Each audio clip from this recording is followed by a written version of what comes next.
najväčší zisk. A už z praxe odpoveď.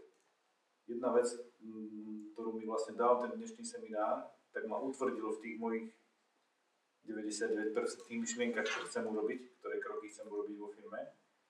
A ja to tak zhrniem ako veľmi v krátkosti. Mať jasný cieľ, čo chcem, a potom sa nebáť rúbať. Hej? To znamená, že tie hlavy, ktoré treba dať na kôl a veľmi rýchlo, hej? Lebo vám ťahajú celú loď niekde do toho nesprávneho smeru. Druhá vec je byť vnímavý, to znamená byť prítomný vo firme. Hej? Čiže sledovať dianie, hej? Proste pozerať sa. Či už možno len mimiku ľudí, hej? Keď všetko sa bude tváriť, že funguje perfektne. Hej?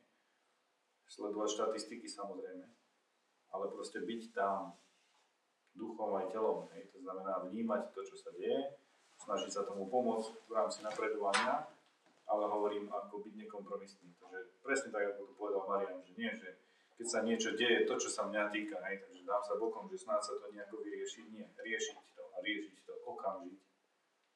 Hej. Ja už hovorím zo skúsenosti, lebo však tá sinusovka je nejaká, hej.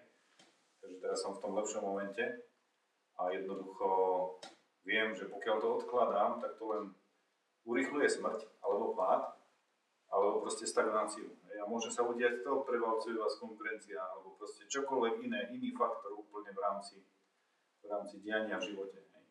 Neváhať a konať. Hej. Tak sa dá veľmi rýchlo vyštartovať.